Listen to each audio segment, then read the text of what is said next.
Empezar con la clase, la segunda parte del tema 7. Vamos a repasar cómo funciona el PLC, y esto es bastante importante porque nos va a permitir entender cómo se programa un PLC o en qué consiste el programa del PLC. Y después vamos a analizar el control combinacional y cómo poder programarlo. Vamos a analizar distintos lenguajes y en particular nos vamos a detener en el lenguaje de contacto, el lenguaje ladder. Bueno, ¿cuál es la idea? Tenemos un equipo que trabaja con secuencias, con eventos que se encadenan de acuerdo a ciertas condiciones, y uno quiere que se siga una determinada lógica, una determinada secuencia, una determinada receta. Ahí está el caso de una pieza que tiene que tener un maquinado especial, que es transportada por una cinta.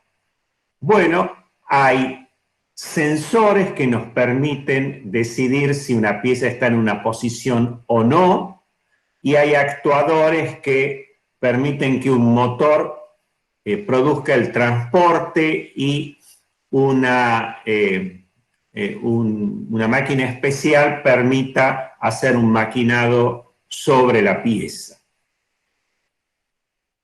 ¿Y en dónde reside esa receta que se debe cumplir en forma automática? Bueno, en un elemento que va a recibir información de campo, por ejemplo, en dónde está la pieza, si está ubicada o no está ubicada, y de la que van a partir señales que les van a indicar a los distintos actuadores que están en el campo qué es lo que tienen que hacer.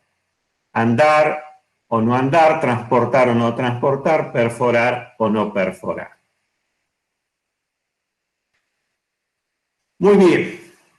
Nosotros, entonces, hemos dicho, en la estructura básica del PLC, la arquitectura, consta de un módulo de entradas que tiene por objeto captar y muestrear todas las señales que están ingresando al dispositivo, al PLC, al autómata. Esas señales son eléctricas, algunas pueden tener incluso ser de alta potencia, y esas señales son digitalizadas. Es decir, primero son muestreadas, tomadas en un valor puntual, y ese valor puntual es convertido en un dato que se escribe en la memoria de la CPU. En una parte de la memoria que se denomina imagen de entradas. ¿Por qué imagen de entradas? Porque transformas en datos información muestreada de los dispositivos de campo. Ya en la CPU, esa imagen de entradas es tomada como información para producir o reproducir el programa, es decir, hacer cálculos de cuánto tienen que ser las variables de salida en base a esa información que ha llegado y que está almacenada en datos de entrada. Ese programa genera o calcula cuáles deben ser las salidas y las deja escrita en una parte de la memoria que se denomina imagen de salidas. Y el módulo de entrada lo que hace es copiar los datos que están en esa memoria y los convierten en una señal que va a los actuadores que están en el campo.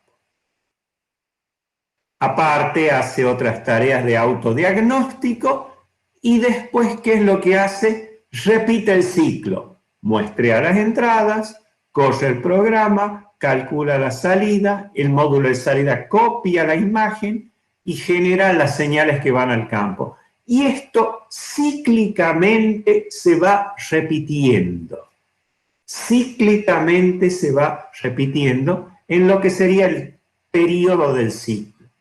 Ese periodo de ciclo, en general, es bastante breve, por lo menos en términos de los tiempos que manejamos nosotros. Está en el orden de 0,1 segundo. Es decir, 100 milisegundos. Es decir, eso es lo que le demanda leer con los datos, calcular, escribir las salidas, copiarlas, esperar hasta que se inicie el nuevo ciclo y se vuelve a repetir esa secuencia. Entonces, fíjense que este tiempo de ciclo es el que va a transcurrir entre muestreo y muestreo. El programa reside en la RAM y por eso es que puede a alta velocidad tomar los datos que también están escritos en una parte de la RAM y hacer los cálculos de la salida y escribirla en la imagen de salidas que también residen en la RAM. Todo esto se hace mientras el PLC está en operación, ¿sí? Hemos apretado un switch del PLC que dice Run y en ese momento el PLC deja de estar inactivo, todo muerto, y después de hacer un autodiagnóstico general de cómo están todos sus elementos, está listo y comienza a repetir cíclicamente esta operación de lectura, cálculo y escritura. Lo veamos para el ejemplo concreto que nosotros habíamos visto. El ejemplo concreto que nosotros habíamos visto consistía en una fábrica que tenía una cantidad de motores que consumían de una red que era alimentada por dos generadores. Esos motores podían consumir distintas potencias y la idea era que, en primer término, el generador 1 esté activo para atender esas potencias y si no alcanzaban, porque había una mayor demanda, recién debía encenderse el generador 2. Nosotros vimos cómo relacionar en qué circunstancias tiene que estar encendido G1 y en qué circunstancias tiene que estar encendido G2 de acuerdo a la particular combinación de motores activos y no activos. Y tratándolo matemáticamente, encontramos unas funciones que nos decían que G1, una variable booleana, era una cierta función de el estatus de los motores M1, M2 e M3, donde M1, M2 y M3 eran variables booleanas que tenían asignado un 0 si el motor estaba apagado, un 1 si el motor estaba encendido.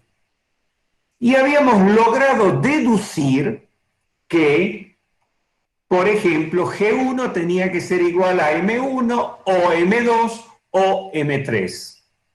Y que G2 era M1 o M2 y M3.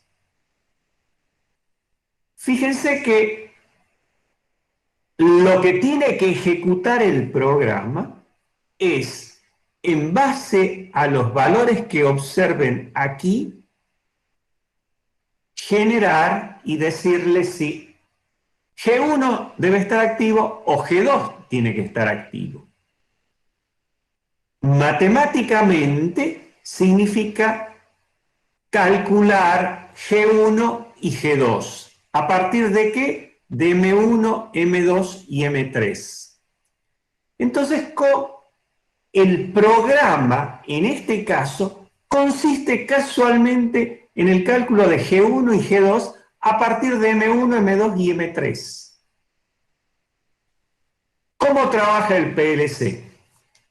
En un momento dado, muestrea cuál es la situación de los tres motores. Para eso, por canales apropiados, llega a los bornes del PLC y concretamente a lo que sería el módulo de entradas, en donde hay un canal por donde llega la señal del motor 1, otro canal donde llega la información del motor 2, otro borne a través del cual llegan los cables que están conectados con el motor 3. ¿Qué es lo que hace el módulo de entrada? Muestrea y dice motor 1 encendido, y entonces ¿qué es lo que hace?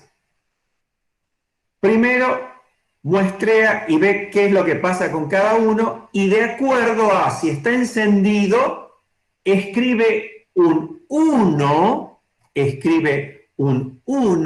en la memoria RAM de la CPU.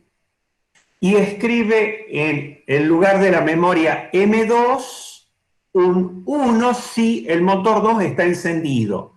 Y, por ejemplo, si el motor M3 estaba apagado, escribe un 0 en la RAM, en la memoria, en la imagen de entradas. Entonces ya en la CPU están grabados ceros y unos de acuerdo al estatus de los motores. Entonces, el programa lo que hace es tomar esos datos y hacer el cálculo de G1 y G2. ¿Y qué es G1 y G2? ¿Qué es lo que tendrían que hacer el generador 1 y el 2?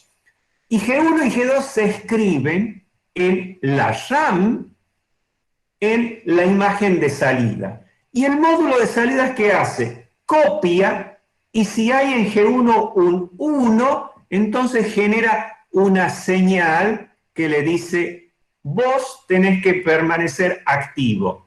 Y si calcula que G2 tiene que ser 0, bueno, genera una señal y le indica al generador 2 que tiene que permanecer apagado.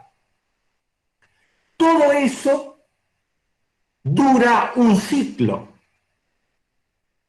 100 milisegundos. Al cabo de esos 100 milisegundos se vuelve a repetir eso, se vuelve a leer qué pasa con los motores, calcula qué es lo que tienen que hacer los generadores y se les dice durante esos 100 segundos qué es lo que tiene que hacer G1, G2. Esa es la forma en la que trabaja el PLC. Y fíjense qué es lo que contiene el programa. El programa calcula las salidas de acuerdo a cuáles son las entradas. Calcula salidas a partir de la combinación de valores que tienen las entradas. Y eso lo hace en cada ciclo. Esta particular estrategia se llama control combinacional. ¿Por qué se llama control combinacional? Porque las salidas únicamente dependen de la particular combinación, los particulares valores que toman las entradas. Y eso está expresado simbólicamente acá. Todas las salidas son funciones de las entradas. Y de hecho es lo que yo veo acá. G1 es función de el valor que tomen las entradas. G2 es función de los valores que tomen las entradas. Fíjense que para esto nos estaba sirviendo el álgebra de Boole, para que podamos escribir esta función,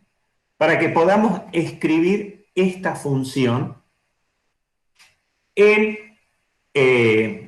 cuando programemos, cuando diseñemos el programa que tiene que cumplir el PLC. Bueno, cuando se está programando hay que tener en cuenta unas cuantas cosas. Pero ¿cómo se va a proceder? Bueno, primero tenemos que estudiar y ver cómo es el PLC, cuántas entradas tiene y cuántas salidas tiene.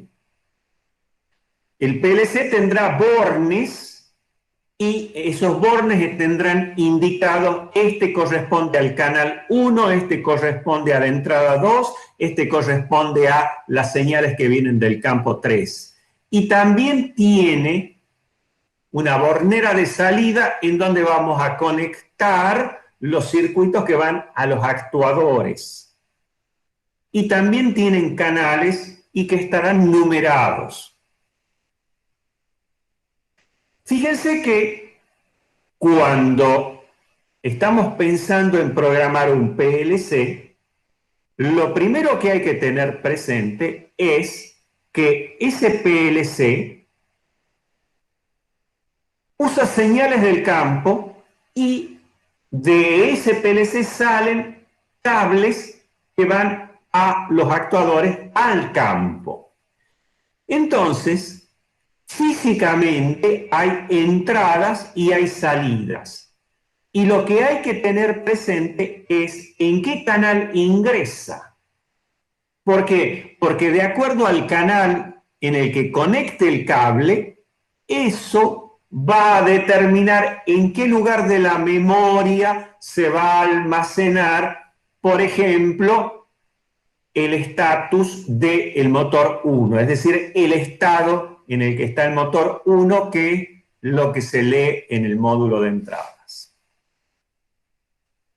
Entonces, es muy importante, cuando se va a hacer la programación, administrar bien y decir, bueno, sí, el canal 0, que es el primero, toma información del motor 5.8 y el canal 2 toma información del detector de proximidad 28. Es decir, hay que saber en qué canal o asociar el canal de ingreso de la señal, de modo tal que después sepa cómo generar el programa, porque sé en dónde se almacena la señal de entrada, el valor que toma la señal de entrada.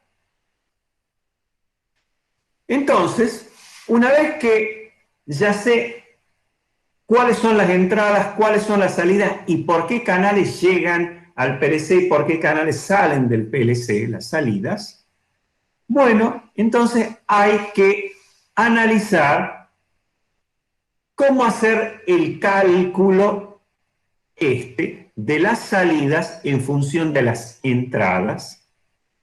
Y aparte, hay que tener en cuenta otras operaciones internas que ya vamos a ver un poquitito más adelante. Con toda esa información, uno puede escribir en un lenguaje de los posibles lenguajes que tienen para programación el PLC en algún dispositivo. Normalmente se lo hace en una notebook, en una computadora, pero también eventualmente se puede hacer la programación en unidades manuales que son un poco más chicas que una notebook, similar a una tablet. Con eso podemos escribirlo al programa que tiene que ejecutar. Pero ese programa yo lo puedo escribir y lo puedo probar afuera del PLC. Pero después, ¿qué es lo que hay que hacer? Una vez que ya está corregido, una vez que está escrito, está verificado que sigue la lógica que nosotros queremos que siga, hay que grabarlo en el PLC. Y para eso se utiliza el mismo dispositivo en el que hemos programado a través de un canal apropiado, un bus que transfiera esa información digital del programa a el PLC y concretamente a una memoria permanente del PLC, en donde va a quedar residente el programa que va a tener que ejecutar ese PLC. Si antes había un programa ahí, cuando cargamos el nuevo se borra el anterior y queda el único programa que tiene que ejecutar ese PLC. ¿Dónde reside? En la CPU, en un lugar de memoria permanente. Borrable, está claro, pero es permanente. Es decir, si se apaga el PLC y se vuelve a encender, una vez grabado, va a seguir en ese lugar el programa. Ahora bien, una de las cosas que se puede hacer antes de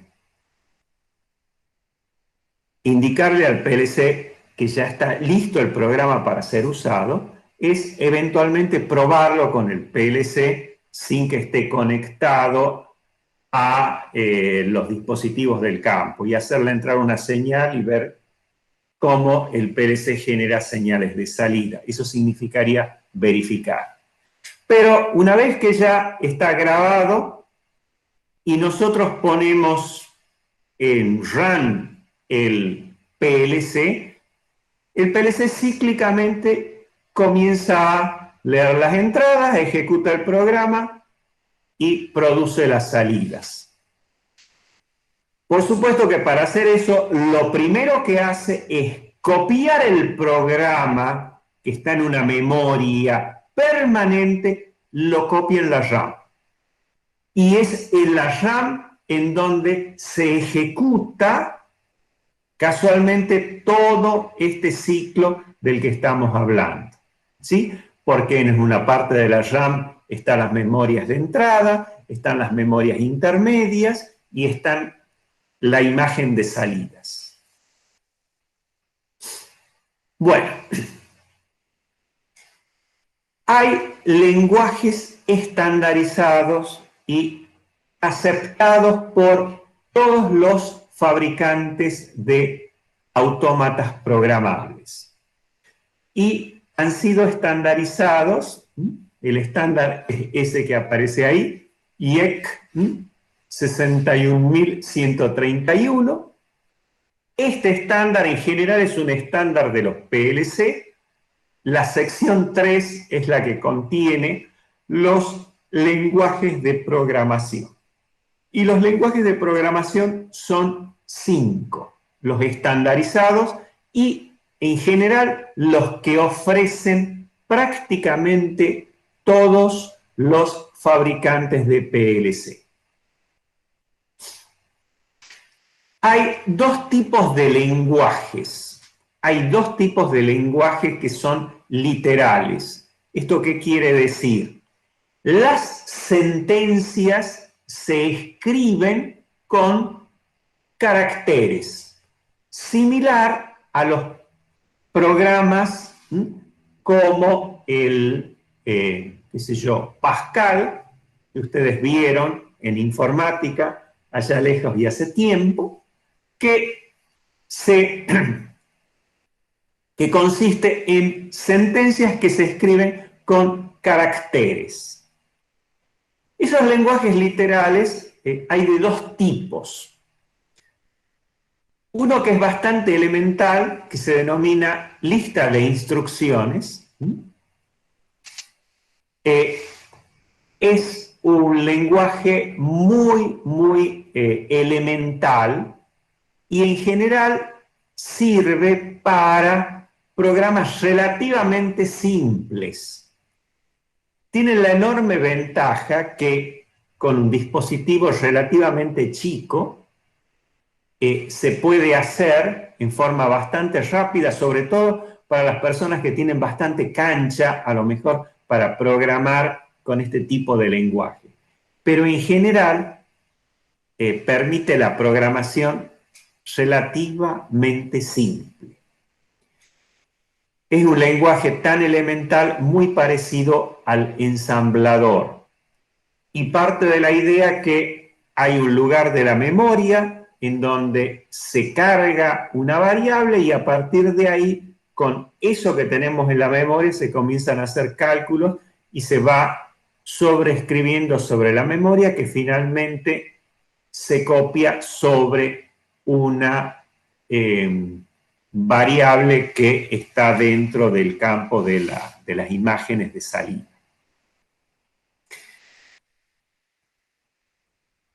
Lo que se denomina texto estructurado es un lenguaje muy similar al Pascal que viene con todas las estructuras de programación lógicas propias de los lenguajes de programación de alto nivel. Es decir, es capaz de manejar iteraciones sin condición, iteraciones con condiciones, hacer secuencias de, digamos, poder separar lógicas con estructuras tipo if-then, de modo tal que es muy similar en cuanto a las potencialidades de cálculos que tiene cualquier lenguaje de alto nivel como el C o como el Fortran, de esa naturaleza. En cuanto a las instrucciones, se parecen bastante a las del Pascal. En general, este tipo de lenguaje de programación está pensado para el caso en donde hay que hacer cálculos que son bastante complejos en base a las entradas. Como por ejemplo, ir generando una salida en base a un promedio móvil de las entradas de las últimas 100 muestras, por ejemplo. Entonces, cuando hay que hacer cálculos muy complejos, entonces se recurren a un lenguaje de este tipo, texto estructurado.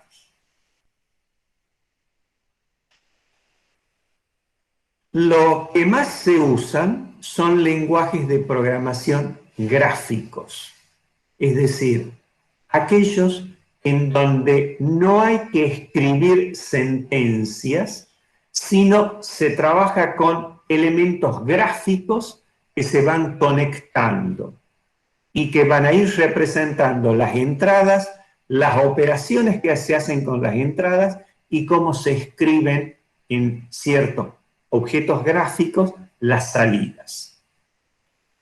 Los lenguajes de programación, hay 3 estandarizados. El diagrama de bloques de funciones es el análogo de el lenguaje de compuertas lógicas con la que nosotros hemos estado escribiendo funciones booleanas. Diagrama tipo escalera o ladder, que está basado en lo que es la forma gráfica de expresar funciones booleanas con contactos.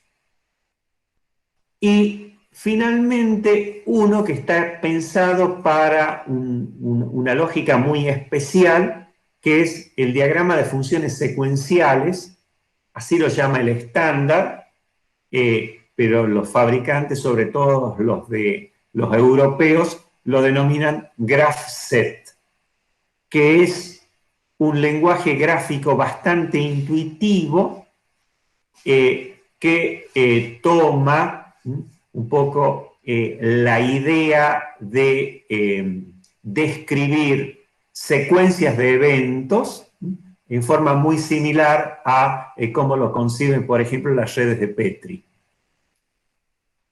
Bueno, los lenguajes gráficos en general son bastante más intuitivos para ser generados y bastante dúctiles para ser depurados, es decir, corregidos en cuanto a sus errores y fundamentalmente que tienen una flexibilidad muy grande a la hora de producir modificaciones en cuanto a ampliaciones o cambios que uno debe hacer de una estructura original.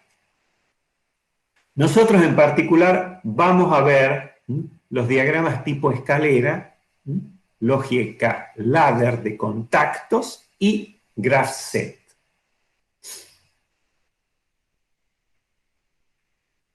Veamos un ejemplo. Esto es simplemente un ejemplo como para que tengan idea de cómo es el lenguaje de listas de instrucciones. Es decir, en donde las sentencias eran muy elementales, pero había que escribirla con caracteres. Por ejemplo, si nosotros lo que queremos hacer es escribir un programa que consiste en estas dos funciones lógicas, donde G1 y G2 son las salidas a partir de las entradas M1, M2 y M3. Bueno, el programa tiene sentencias, es decir, cada una de las oraciones, cada una de las líneas que se escribe es una sentencia.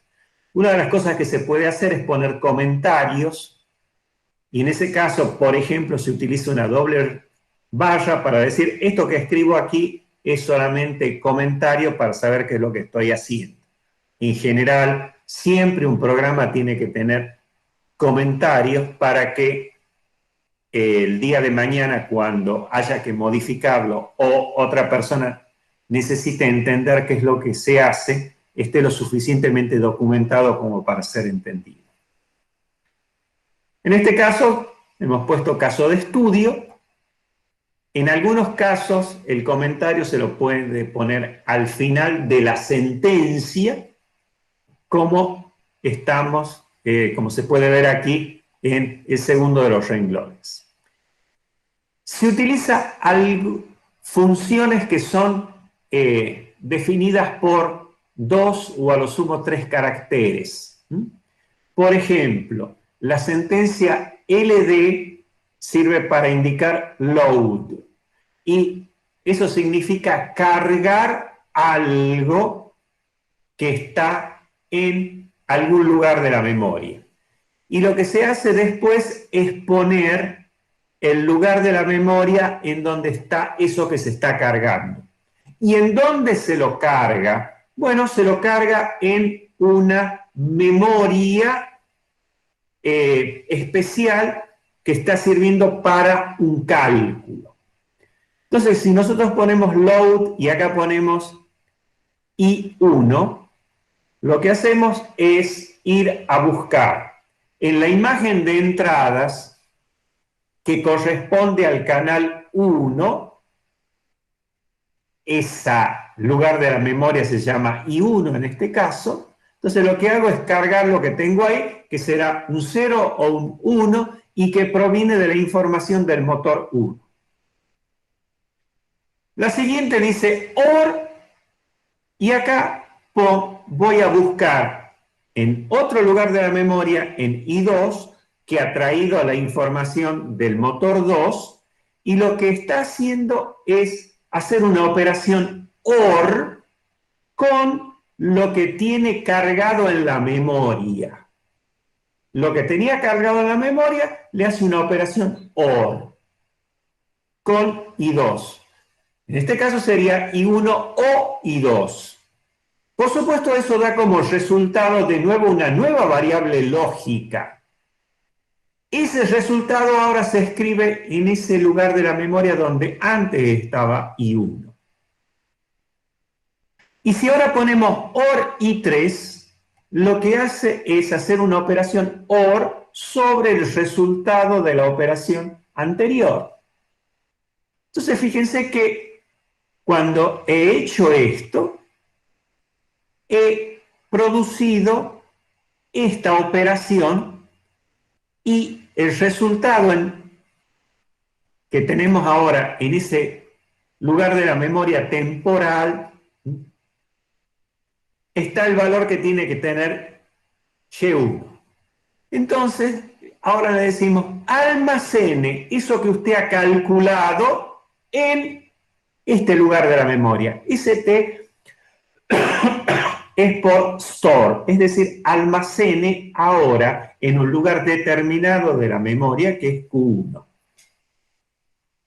Bueno, y la historia sigue así, almacén, cargue I1, haga una operación con I2, es esto que está aquí, M1 o M2, y después le digo AND, el resultado de M1 o M2, en operación AND con I3. Y ahora almacené eso en Q2. Y ahí se terminó porque ya no tenemos más nada que hacer. Habrá una sentencia de cierre que puede ser END.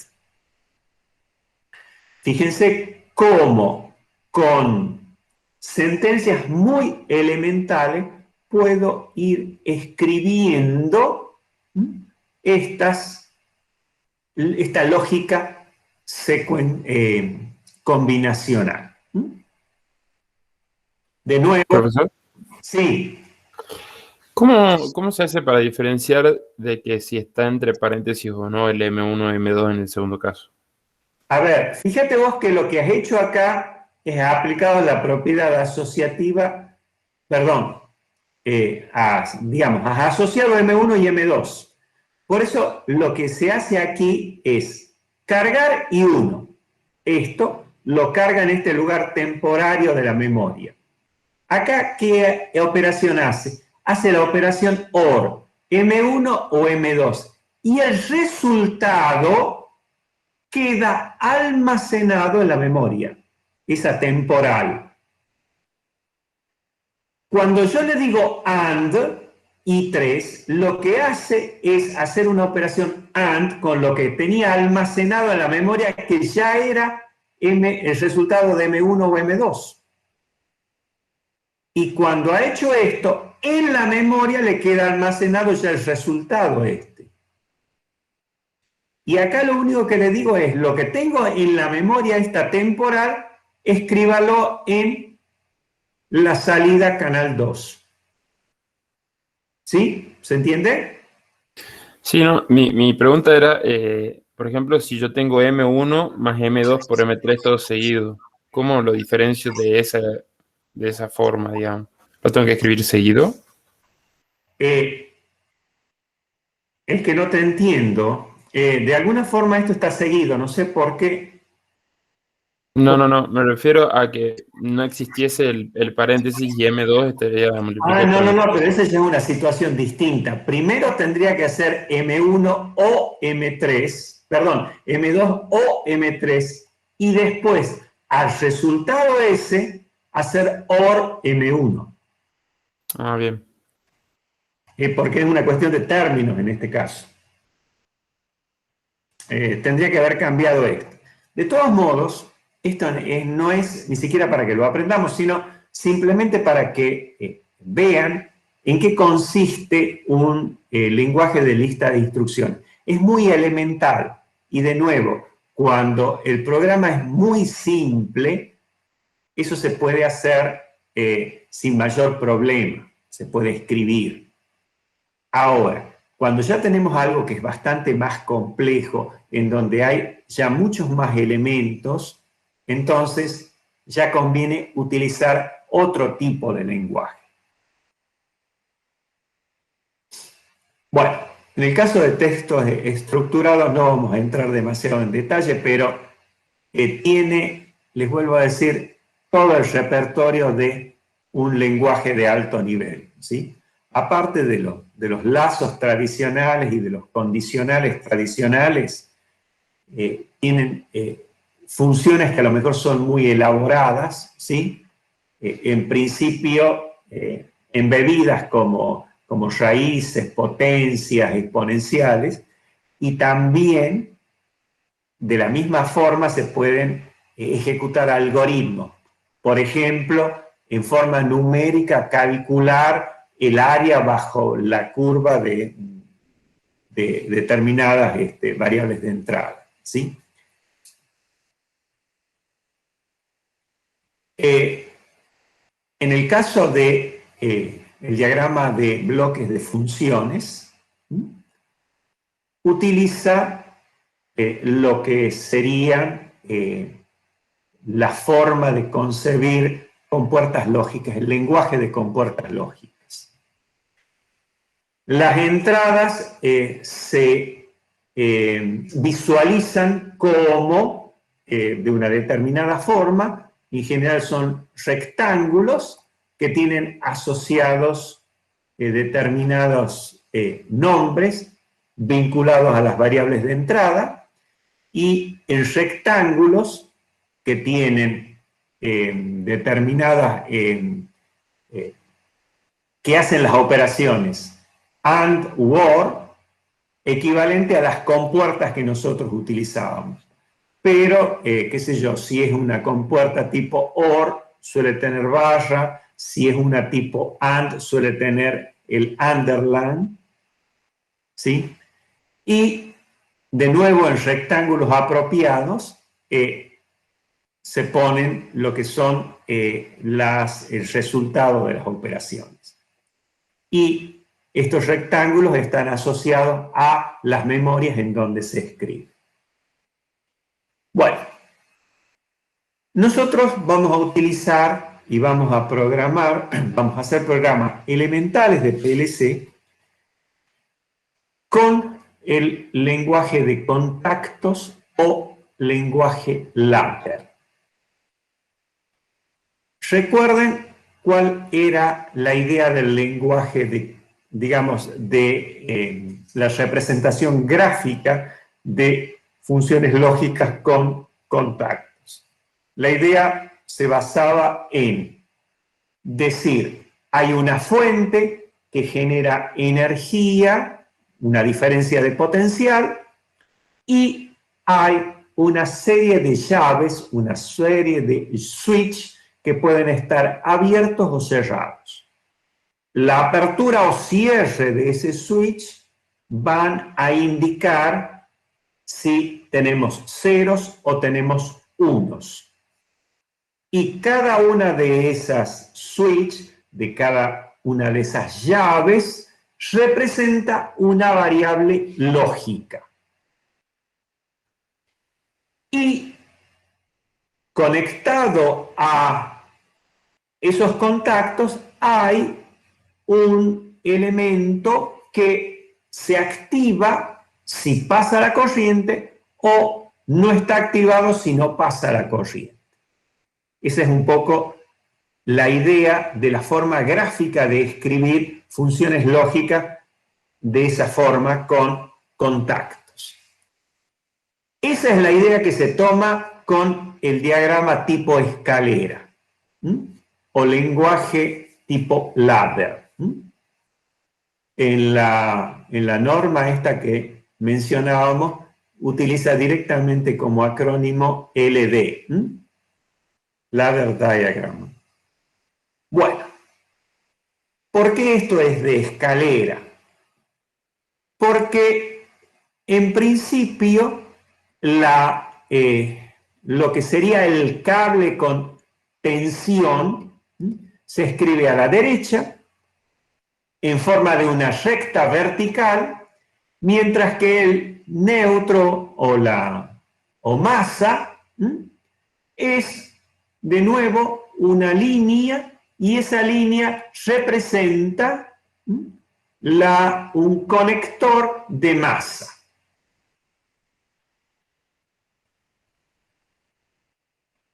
Cada una de las expresiones lógicas que queremos escribir van a estar constituidas por una transversal que une el cable con tensión con el cable de masa.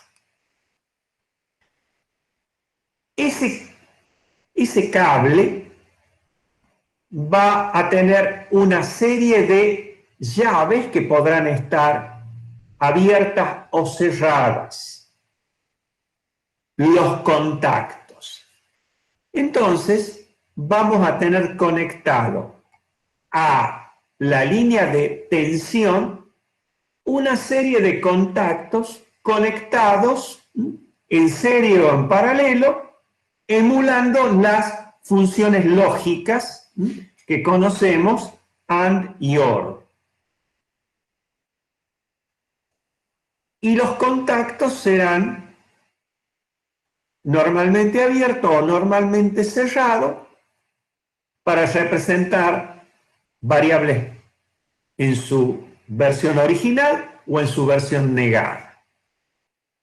Y después que están puestos todos esos contactos, al final se pone un elemento que puede tener esta forma que ustedes ven aquí, o en algunos software ponen directamente un círculo, y eso representa una bobina que va a adquirir, se va a energizar si hay un paso de corriente, y se energiza si hay un paso de corriente, significa o se asocia esta bobina con una variable de salida o un cálculo que resulta de la operación con todos estos contactos.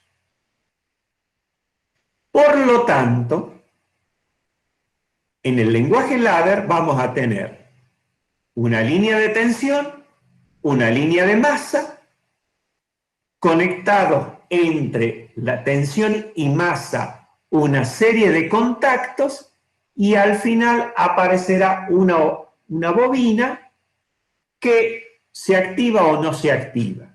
Los contactos representan las variables que participan en el cálculo, mientras que la bobina es el resultado de qué es lo que pasa de acuerdo con estos contactos, si pasa corriente o no.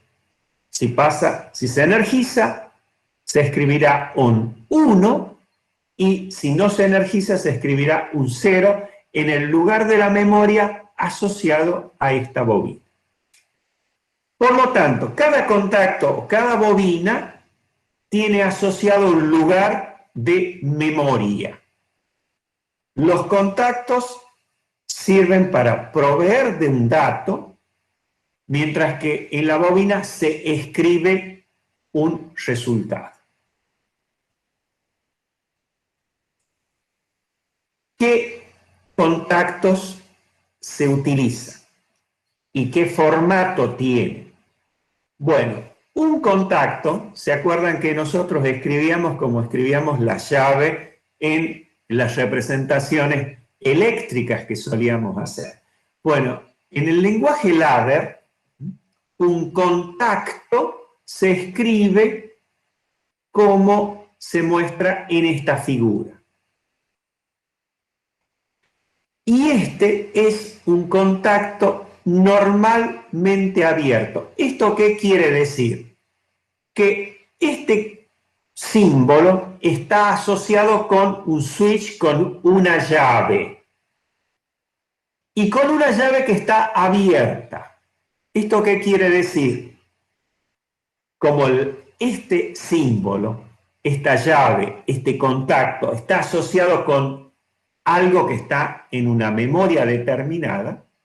Si en la memoria hay un 0, esto implica que esto está abierto y por lo tanto por aquí no pasaría corriente. Si en la memoria tenemos escrito un 1, bueno, este contacto que está normalmente abierto, cuando tiene escrito un 1, implica que va a tener un paso de corriente. Los contactos normalmente cerrados, lo único que representan son esos contactos que nosotros los escribíamos cerrados y que sirven para expresar las variables que son negadas. Entonces, cuando yo tengo un contacto normalmente cerrado y está asociado a una determinada variable, si esa variable es 0, este contacto lo que hace es considerar que esa variable está negada, es decir, es un 1, y por lo tanto, por aquí va a pasar corriente. Estos son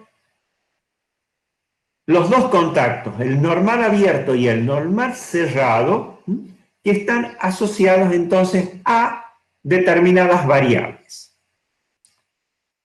Y con las bobinas tenemos algo que es similar. Tenemos una bobina directa en donde si pasa corriente por ella va a escribir un 1. Si no pasa corriente, es decir, si no está energizada, va a escribir en el lugar de la memoria asociada a esta bobina un 0. La bobina inversa hace exactamente las cosas al revés. Esta es una bobina que no se usa demasiado y en muchos de los software que ofrecen los fabricantes o los proveedores de software para programar PLC, a veces ni siquiera lo tienen dentro de su repertorio.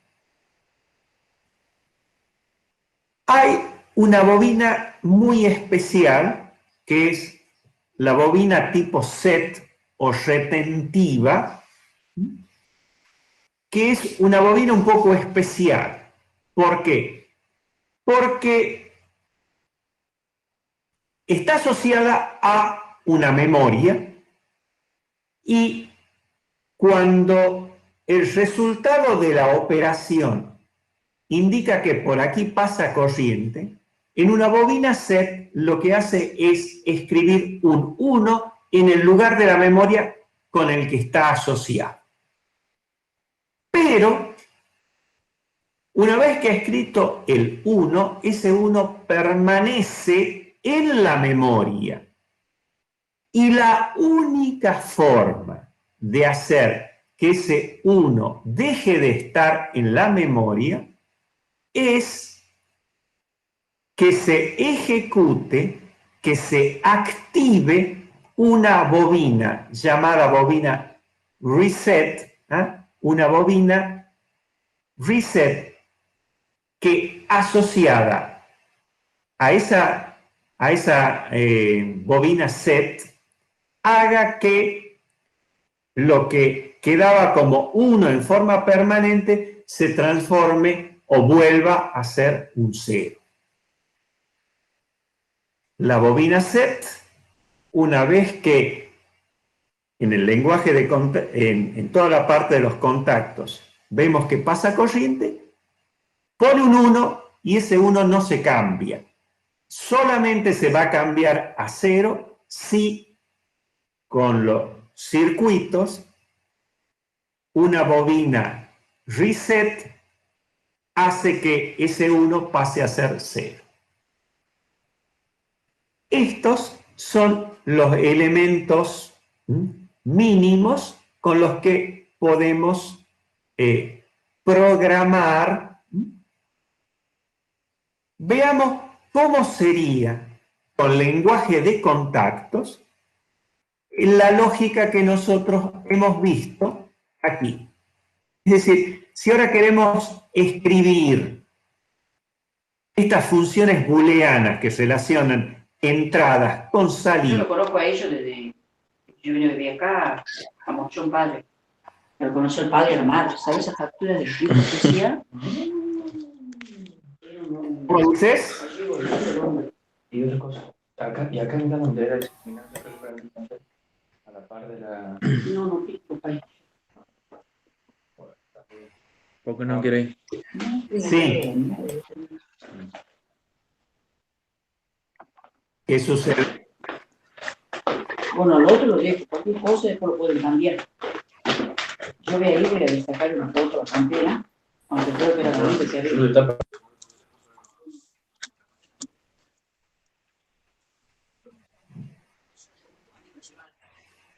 Cada uno lo iba a cambiar y iba a tener pagar la diferencia de la café. Hay alguien que tiene el micrófono abierto. No, si este en otro lugar. Ángelo, No es el mismo. El otro es de la ventana café.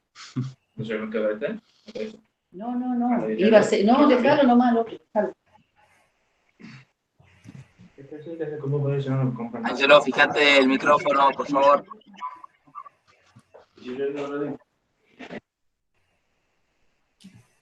Bueno, ya estamos.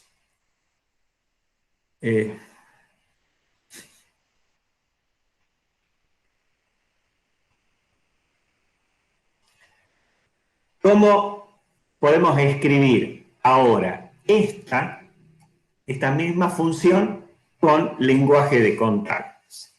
Bueno, lo que sabemos es que tenemos que tener dos líneas verticales, una que representa el positivo y otra que representa masa. Sabemos que esto me va a vincular con una diferencia de potencial, una serie de llaves, de switch. Nosotros los denominamos contactos.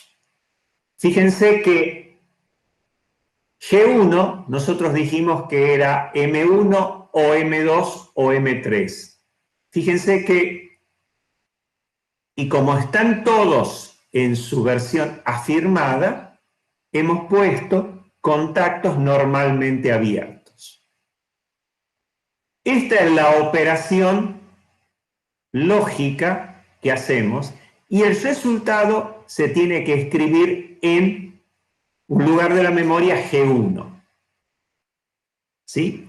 Entonces, fíjense que tenemos una bobina para la variable de salida y tenemos contactos para las memorias o las variables que tienen que generar la operación. En este caso, M1, M2 y M3. Como la operación es OR, el contacto es en paralelo. Entonces, fíjense que si M1 está activo, esto es un 1, vamos a tener paso de la corriente, la bobina estaría energizada y eso implicaría que tendríamos que escribir en G1 un 1. Y es eso lo que significa esta línea de programación. Fíjense, son dos líneas verticales, el positivo y el neutro, que son los laterales de la escalera, y la sentencia que representan los peldaños de la escalera. Y con esta forma gráfica escribí la expresión booleana G1 es igual a M1 o M2 o M3. Fíjense que eso mismo estamos haciendo en el segundo de los peldaños, que viene a ser la segunda sentencia. M1 o M2 están puestos en paralelo, operación OR, y el resultado de eso en serie, operación AND con M3. El resultado de eso se escribe en G2.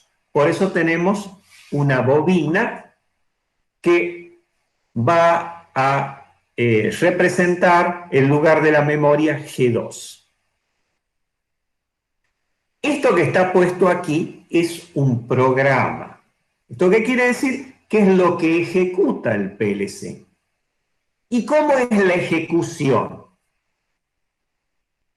cuando hace digamos, el ciclo, el PLC, lo primero que hace es muestrear M1, M2, M3 y va poniendo 0 o 1 de acuerdo a si venía encendido o apagado los motores.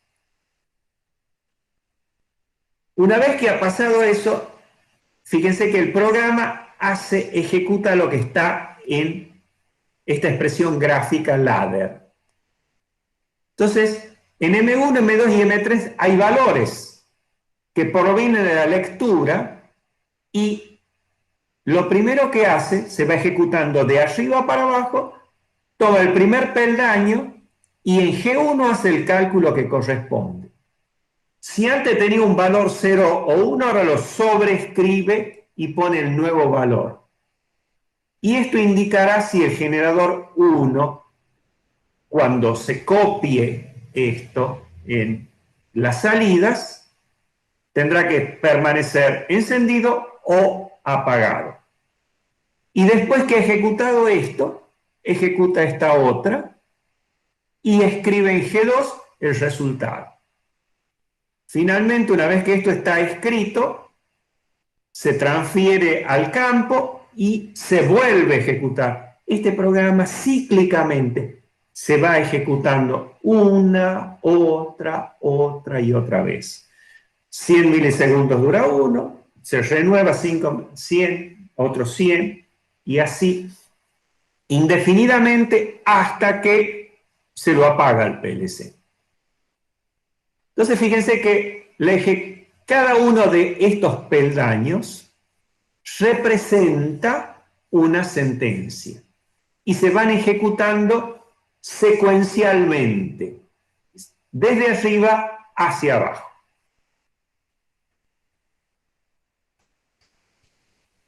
Por lo tanto, esto que vemos representado gráficamente de esta forma, el programa que vamos a poner aquí va a tener una forma como esta que tiene acá. Esto es una lógica combinacional. ¿Por qué es combinacional? Porque siempre estas salidas dependen de las combinaciones de las entradas, nada más.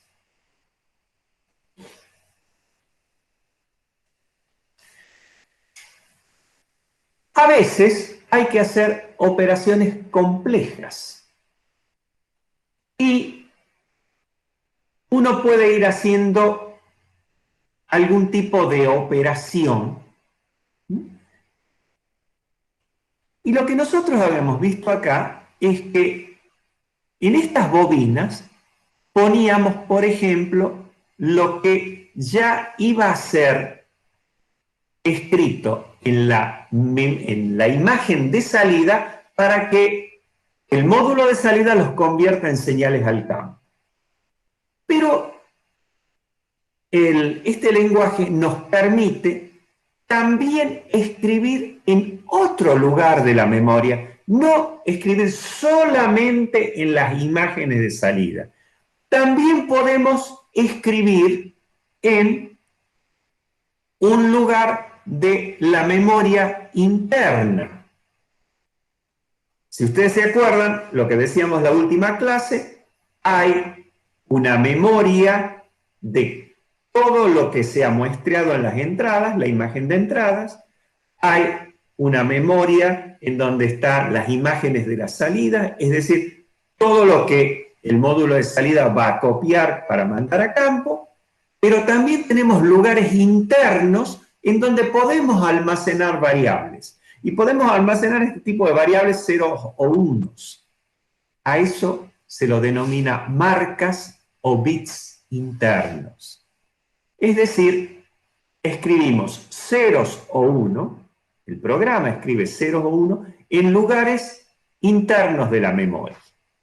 Y podemos hacer estas mismas operaciones que hacíamos. Por ejemplo, fíjense, acá hay una sentencia en ladder, en donde pongo un contacto I1 que proviene de la imagen de entradas, es decir, está asociado a una medición. En una operación OR con ahora un contacto que representa un lugar de la memoria, pero un lugar de la memoria que no es o no está asociado a una entrada, sino que es una variable que está dentro de la memoria. Y eso se combina con este otro contacto en forma de serie ahora, asociado a una variable de la imagen de entradas. El resultado, en vez de escribirse en la memoria de salida, se escribe en una memoria interna. Fíjense que ahora esto gráficamente es equivalente a haber escrito esta operación lógica que tengo aquí. En este lugar de la memoria, este es el resultado, hice todas estas operaciones que están representadas en todos estos contactos que están puestos en la primera parte de esta sentencia. Nosotros vamos a trabajar en este curso nada más que con variables lógicas, pero un PLC también puede trabajar con bytes, puede trabajar con palabras dobles, es decir, puede representar números reales en forma digital, puede representar números enteros que van más allá del 0 y el 1, ¿sí? También en forma digital. Ese tipo de variables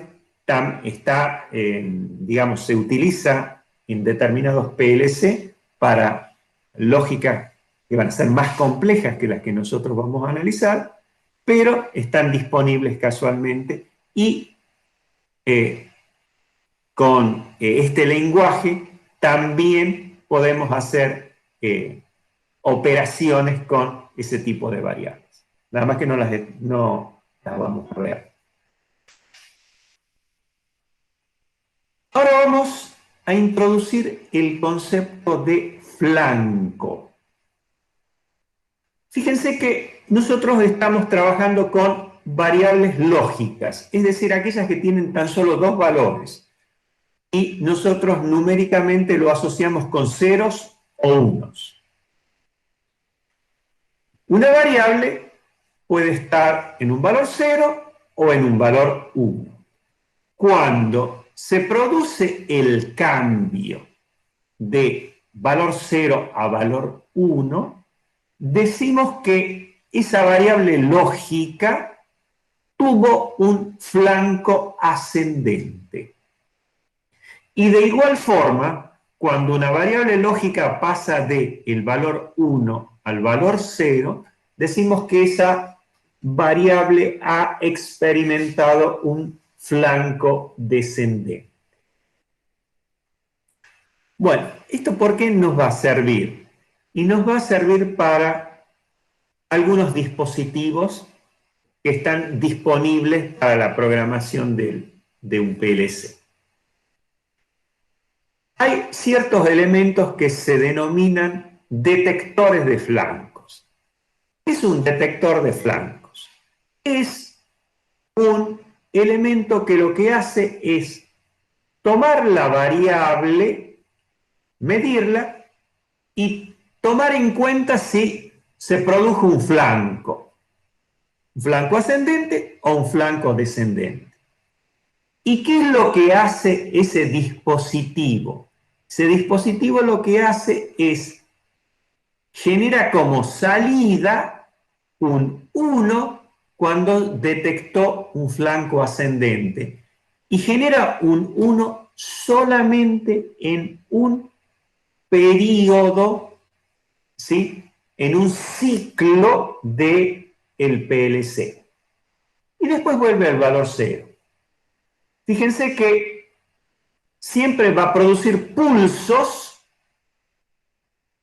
que van a 1 cada vez que aparezca un flanco. Y de la misma forma, un detector de flanco descendente genera ese mismo pulso, pero indicando que se ha producido un flanco en el otro sentido.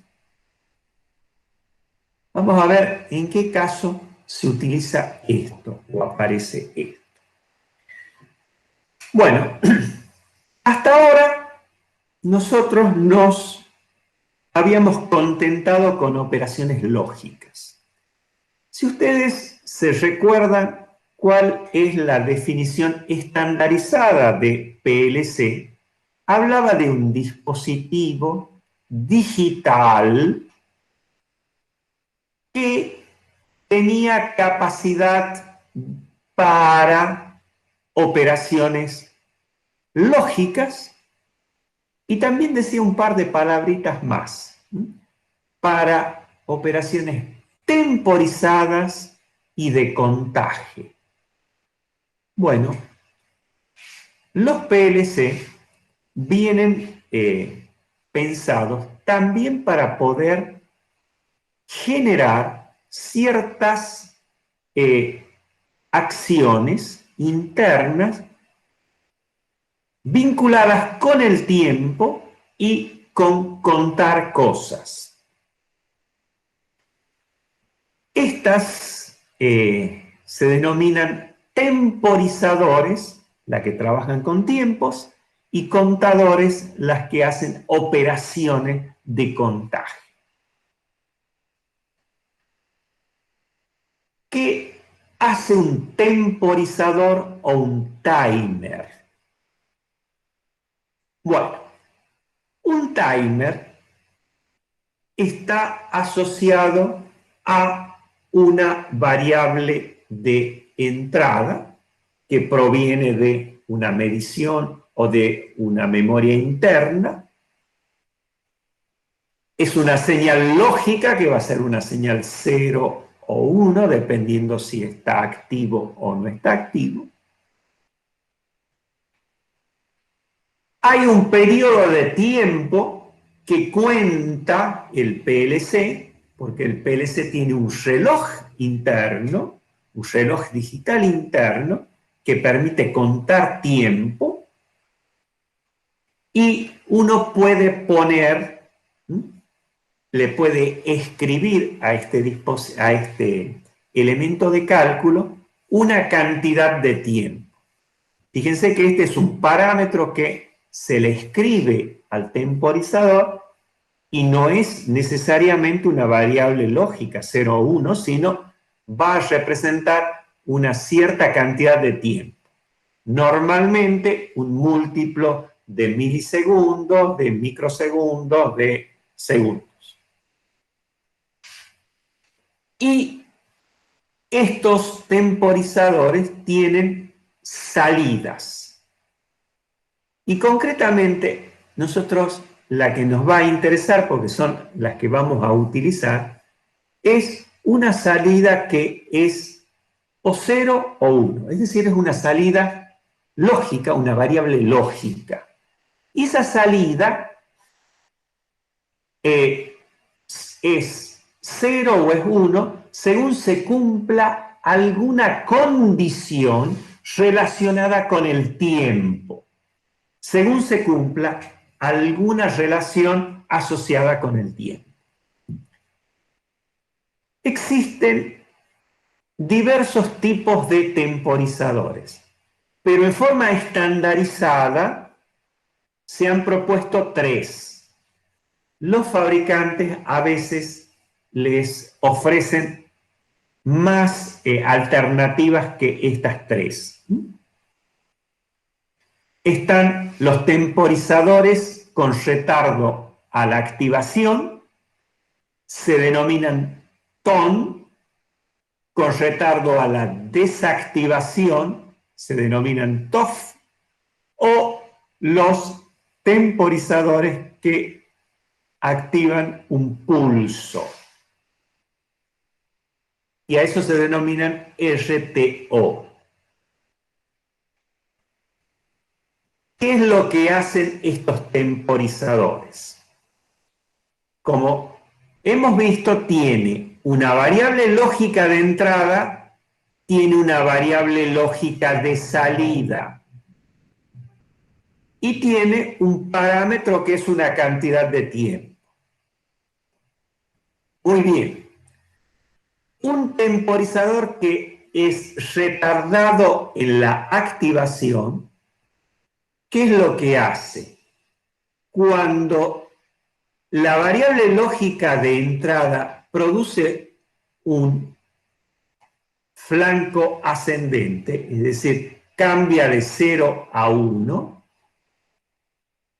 la salida va a cambiar de 0 a 1, pero después que transcurra una cierta cantidad de tiempo que es establecida casualmente en este timer, en este temporizador, que es el parámetro PT que se ha puesto aquí.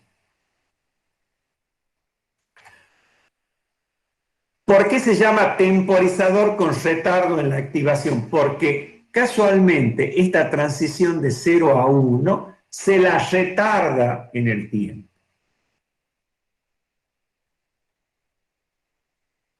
Cuando la señal de entrada vuelve a 0, inmediatamente la salida vuelve a 0. Es decir, este temporizador lo único que hace es retardar el paso del 0 a 1, la activación. En forma totalmente espejo, el TOF lo que hace es retardar la desactivación. Tiene una variable lógica de entrada, una de salida, y si la entrada experimenta un cambio, bueno, el cambio ese inmediatamente se refleja en la salida. Pero cuando la entrada tiene un flanco descendente, es decir, pasa de 1 a 0, ese flanco descendente recién se va a manifestar en la salida al cabo de un cierto tiempo. Es decir, acá la desactivación es la que ha sido trasladada en el tiempo. Un temporizador RTO, es decir, activado por un pulso, es la que genera un pulso de salida a partir de un pulso de la entrada. Y acá vamos al concepto de pulso. Nosotros ya vimos con los dispositivos continuos que era un pulso, un cambio que, estando en un dado valor estacionario, cambiaba y volvía al valor original. Para esto que es una variable lógica, ¿qué sería un pulso? Bueno, un pulso sería un cambio de 0 a 1 en una cantidad de periodo y después se vuelve a 0. Esto es un pulso en la entrada, que puede tener una mayor o menor duración, pero es un pulso. Aumenta a 1 y después vuelve a 0. Por acción de este pulso, que puede tener cualquier duración, la salida genera un pulso. Un pulso, es decir, la salida pasa de 0 a 1, una determinada cantidad de tiempo casualmente establecida como parámetro de este temporizador. Estas son las operaciones de los timers. Son las operaciones de los timers. Veamos un ejemplo.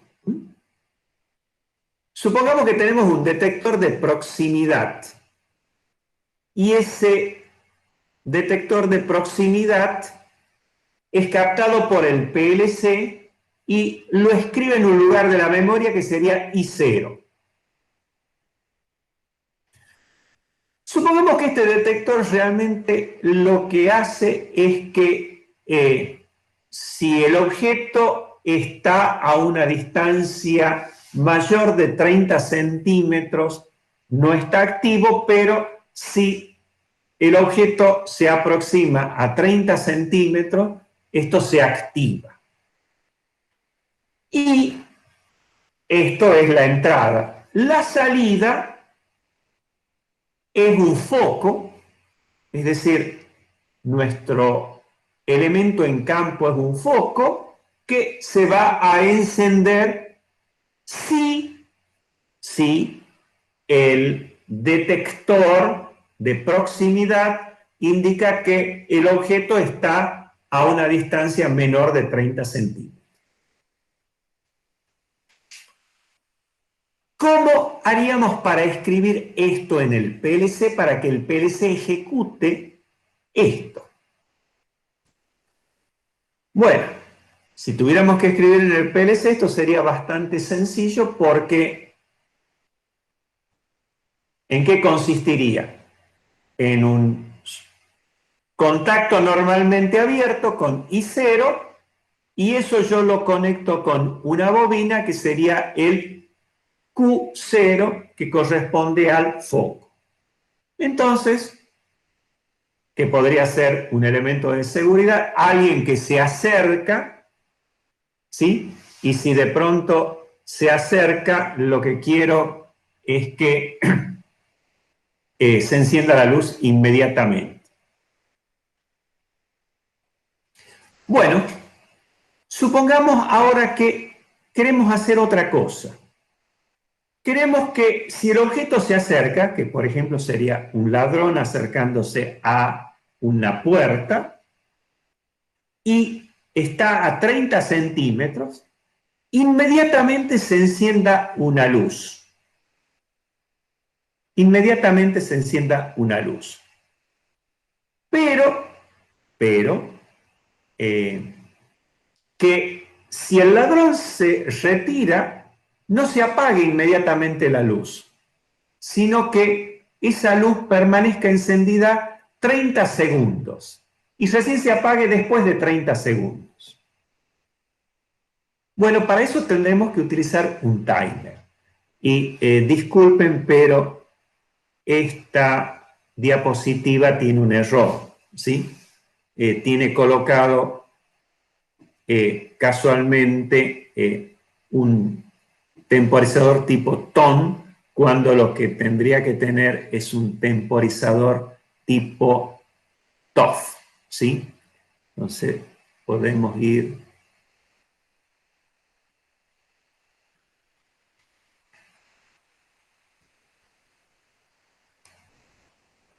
Entonces, aquí, bueno, esto no le demos bolilla por ahora, ¿sí? Entonces, si yo quiero reproducir esa lógica, fíjense que ahora necesito algún elemento que temporice la decisión.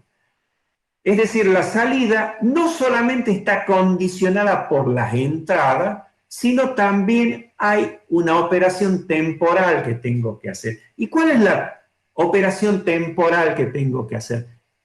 Retardar la desactivación una cierta cantidad de tiempo, en este caso 10 segundos. ¿Cómo lo hacemos eso? Vamos a tener que utilizar y acá también esto estaría mal, vamos a tener que utilizar un TOF.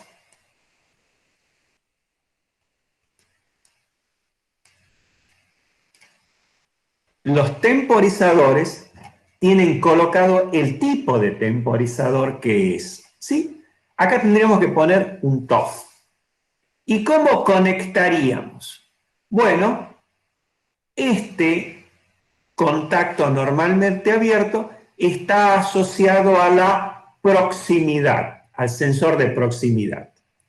Si el ladrón se aproxima a la puerta, o cualquier tipo se aproxima a la puerta, está a una distancia menor que 30 centímetros, este detector va a tener un valor 1, este es un contacto normalmente abierto, y vamos a tener aquí el paso del 0 al 1.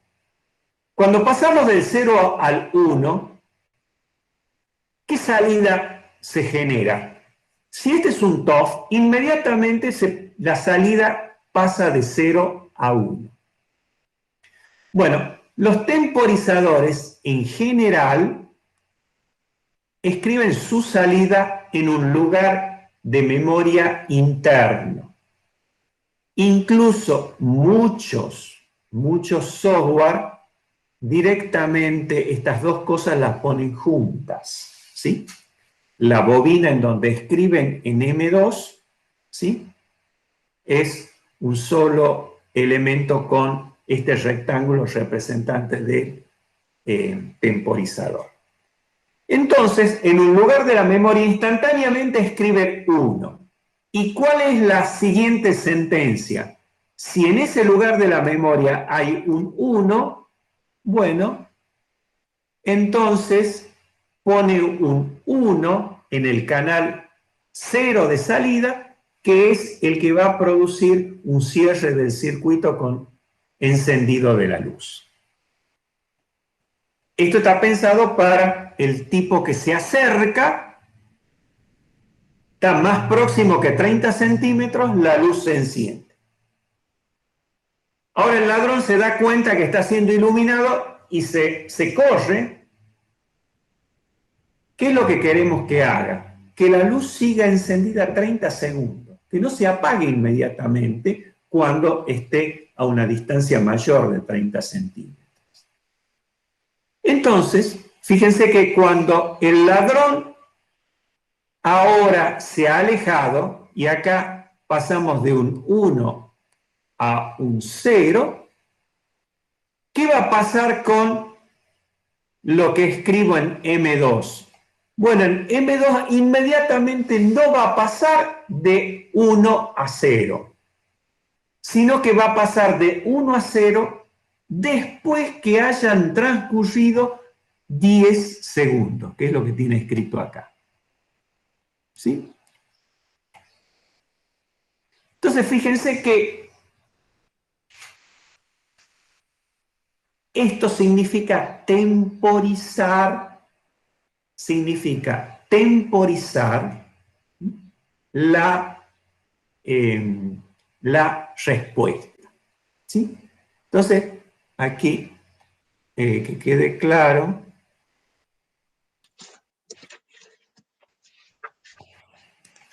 ¿sí? Esto no es un TON, tendría que ser un TOF, ¿sí?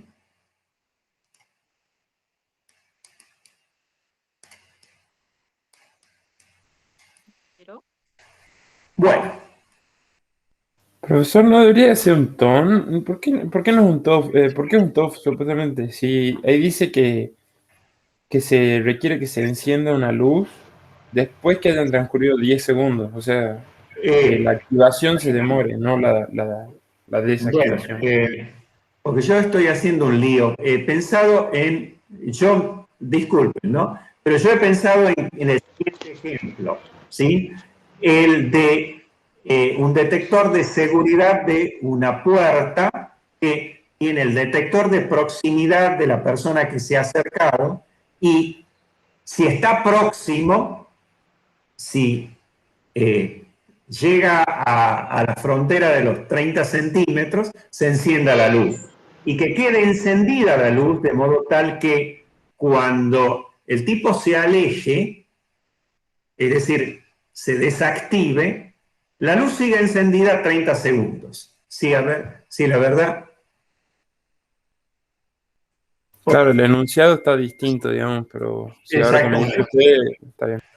¿Sí? Bueno, por favor, tómenlo en estos términos. Ingeniero, Sí. le hago una consulta. ¿Puede explicar lo que dice en negrita? No entiendo. Dice la salida Q se escriba en un bit interno y no en una salida. A ver, esto directamente no, la salida de un temporizador no va a escribir una salida de la imagen de salidas. Se escribe en un bit interno. Es decir, pone un 0 o un 1 en un lugar interno de la memoria. ¿Sí? Después de ese lugar, esa información que es un 0 o un 1, yo la puedo utilizar como en este...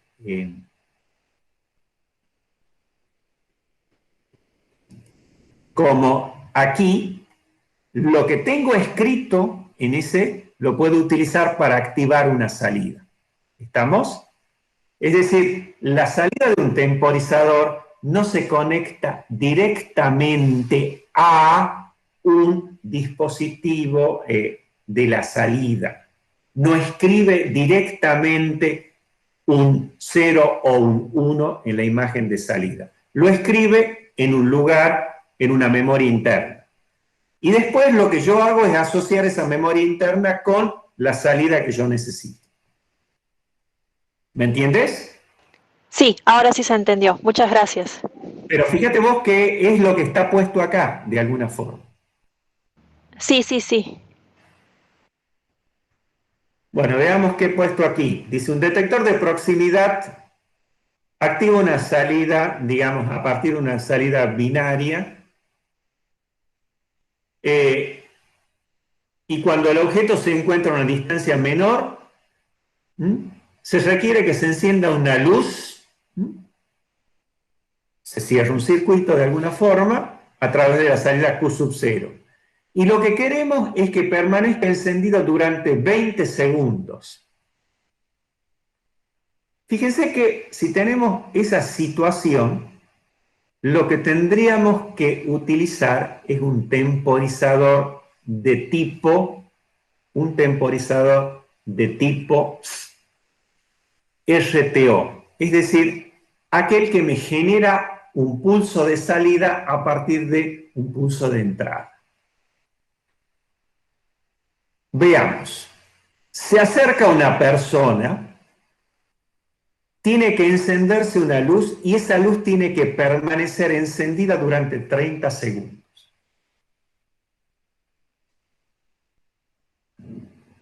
Fíjense que el solo hecho de que esto pase de 0 a 1 y después vuelva a 0 cuando sea, produce que ahora tengamos acá una salida que va de 0 a 1 y va a permanecer en 1 una cantidad de tiempo que va a ser 20 segundos.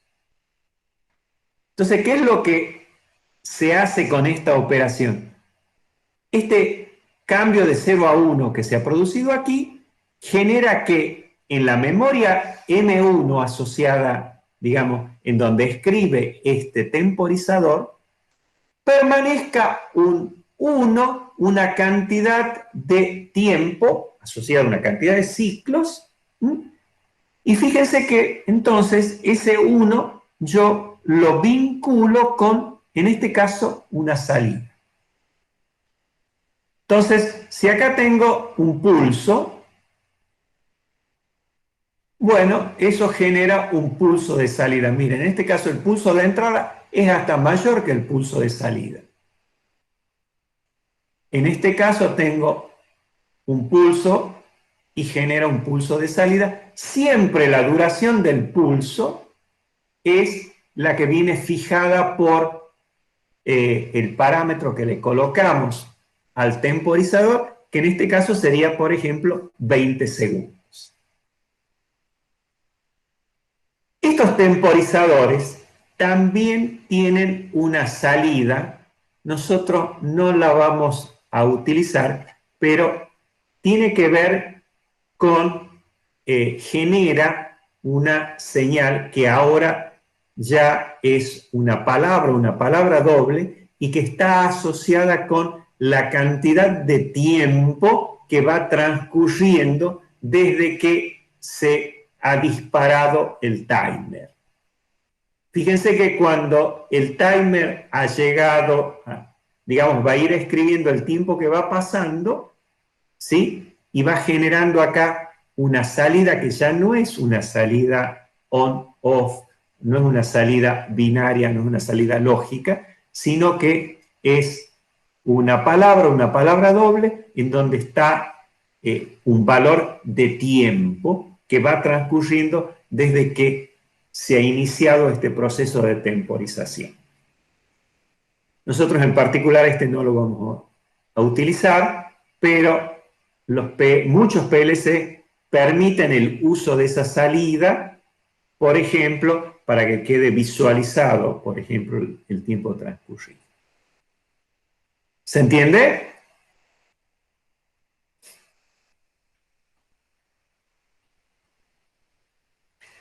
Fíjense cómo podemos hacer distintas operaciones de temporización. Y de acuerdo a la operación de temporización que necesitemos, bueno, nosotros vamos a utilizar un temporizador distinto. La otra operación que también aparece como posible para un PLC, por la propia definición que dimos de PLC, es la de contaje. Porque es una operación bastante común en la secuencia de eventos que se hacen en una fábrica. Se cuentan bolsas, se cuentan piezas que van siendo alimentadas, se cuentan manzanas, ¿sí?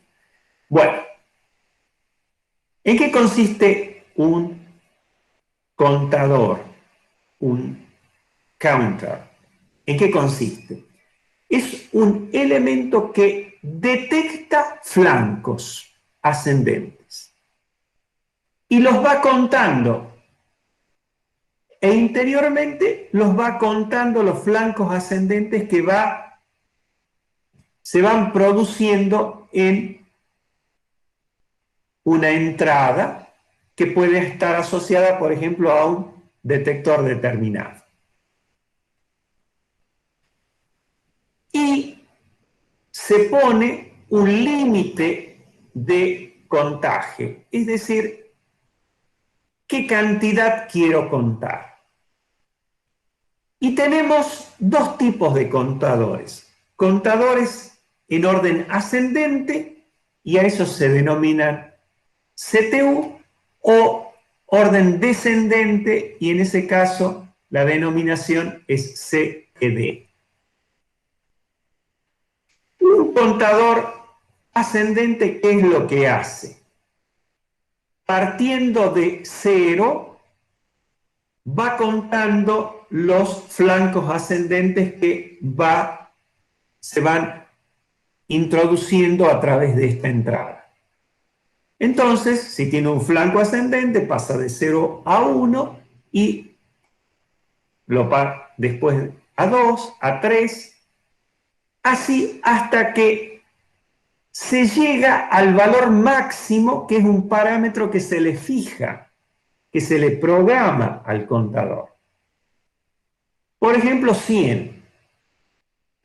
Cuando el número de detección de flancos ascendentes ha llegado al valor 100, esta salida se pone en el valor 1.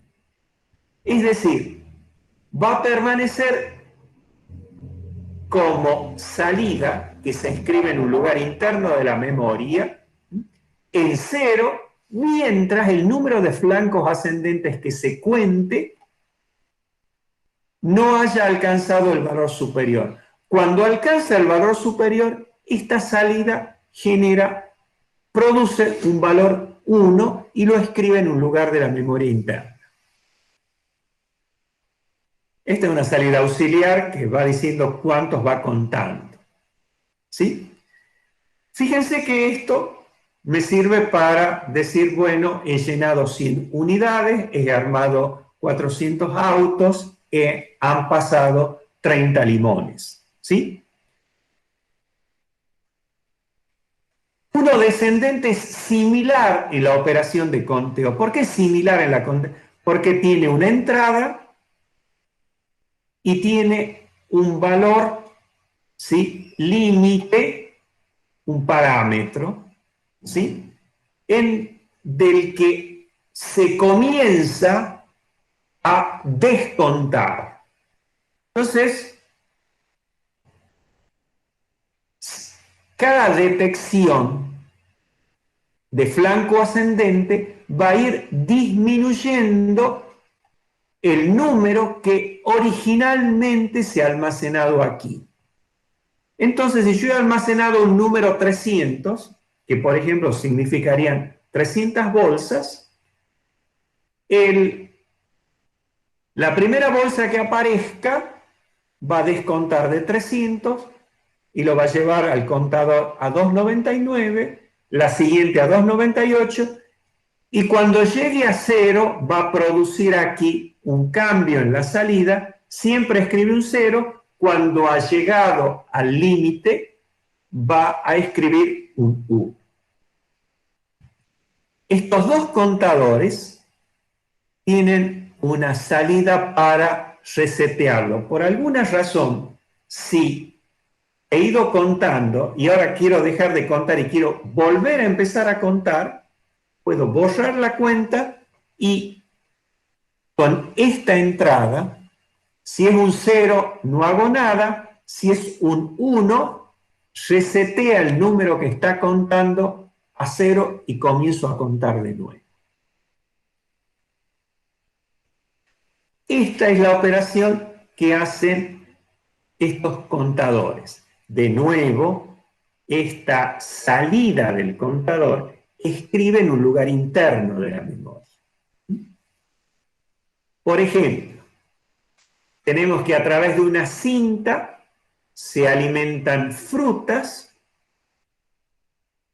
Esas frutas van a llenar una caja. Tenemos un detector de proximidad, es decir, de presencia o ausencia de manzanas. Si yo ahora este detector lo conecto a un contador, fíjense que cuando aparece una manzana, este detector pasa la señal de 0 a 1. Y en algún momento vuelve, pero se ha producido un flanco ascendente. Entonces, ese detector genera un flanco ascendente que hace que este contador sume 1 en su cuenta. Y por supuesto que la siguiente fruta va a producir de nuevo un flanco ascendente, produce también un flanco descendente, pero el detector el contador lo único que hace es contar los flancos ascendentes. Es decir, cada vez que aparece una fruta, y cada vez que aparece una fruta va aumentando la cuenta. Y la escribe en algún lado. Su salida es 0. Fíjense que mientras la salida es 0, acá puse un contacto, ¿sí? Acá puse un contacto normalmente cerrado. Es decir, mientras esto es 0, mientras escribo en el lugar de la memoria un 0, quiere decir que no he llegado al límite de frutas que quiero contar. Tengo un 0 acá, pero como este es un contacto normal cerrado, esto va a estar dejando pasar corriente y aquí voy a escribir en un lugar de la memoria de salidas, en la imagen de salida, un 1 para que el motor que está haciendo circular sobre una cinta las manzanas esté activo. Fíjense que cuando se haya llegado al límite y esto se transforme en un 1 y se escriba un 1, acá voy a tener un 1 que en su versión negada va a generar un 0 y por lo tanto por aquí no va a pasar corriente y esto en Q0 voy a tener un 0. Y un 0 va a significar que el motor va a tener que estar detenido. Entonces fíjense cómo puedo complejizar un poco más las operaciones que hago con la lógica, temporizando y contando.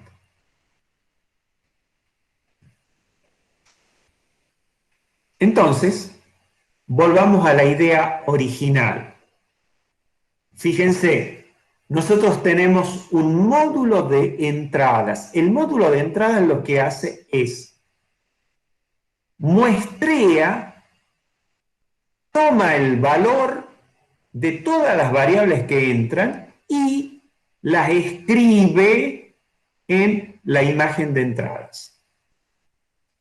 El programa, ¿qué es lo que hace? Usa lo que tiene en la memoria, en la imagen de entrada, también usa lo que tiene en la memoria interna y con todas esos calcula las salidas y la escribe en las imágenes de salida. Y este módulo lo que hace es copia eso y lo manda como señales al campo. Pero esta operación es cíclica.